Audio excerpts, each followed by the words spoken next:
Blizzard by John Rocco.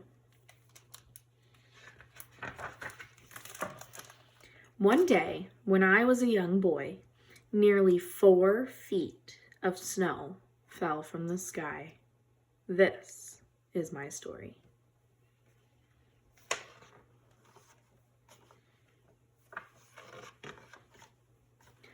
The first flake fell right before recess. It was followed by many, many more.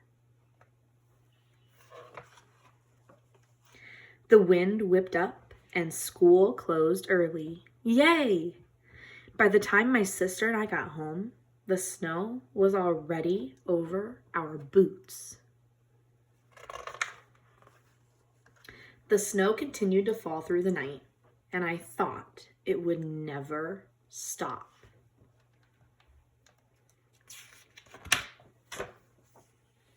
Tuesday. The next morning, the snowdrifts were so high, we couldn't open our front door. So, we went out the window instead. Woof! We laughed as we sank deep into the frozen powder. But walking was hard. It was like trying to move through white quicksand. Oof! Every few steps, I had to stop and rest. It was even too deep for our sled. We need sled dogs. Welcome back, explorers. When we went back inside, we were cold, wet, and tired. We made camp by the wood stove, and our feet tingled as we sipped hot cocoa made with milk.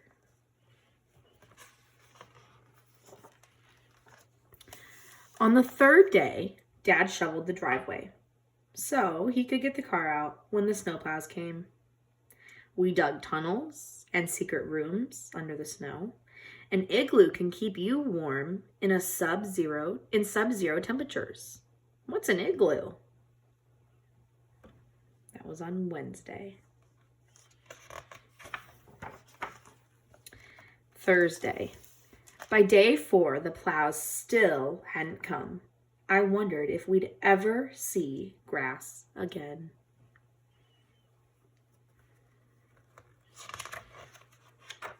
Notice he's waving to his neighbor all the way over here. Inside, things got tense as our food started to run out. I knew we couldn't survive much longer on cocoa made with water. We need to get to the store, but the roads aren't plowed, and we certainly can't walk through this. Friday. On day 5, I realized it was up to me to take action. I was the only one who had memorized the survival guide. I was the only one who knew what equipment was required.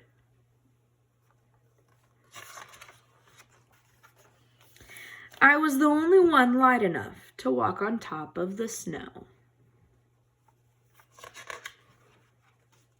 Saturday. Milk, bread, eggs, candy bar. On day 6, I made a list. I prepared the sled. Then I set off. My usual landmarks were covered by snowdrifts, but I still managed to check in with the neighbors on my long journey. Candles, cat food, coffee, peanut butter. Okay. You can see the route over here. Checked in with the neighbors over here. Helped build a snowman down here. Climbed a lookout over here. Went the wrong way. Made a snow angel. Explored an igloo. Joined a snowball fight over here. And finally made it to Bill's Market.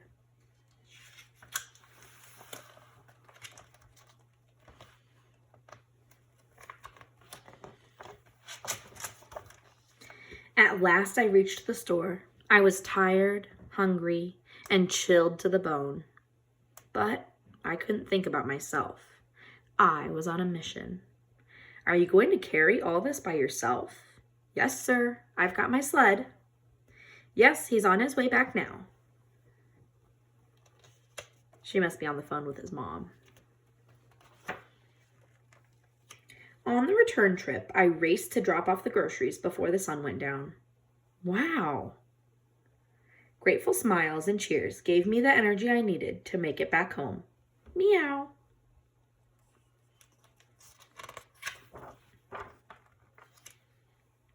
Woof. That night, we all had hot cocoa made with milk, and it had never tasted better. It was a perilous journey, but there was something else we still needed. Snowplows. It looked as though we would see civilization again after all. Sunday. Guess we'll have to go back to school tomorrow. Boo! Thank heaven. I was going stir crazy. We had survived the blizzard. Blizzard of 78. On Monday, February 6th, 1978, New England experienced one of the biggest snowstorms in its history.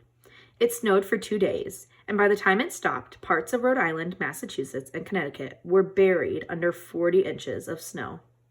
That's 4 times the height of this book. The wind was blowing 50 miles an hour and created snowdrifts up to 15 feet high.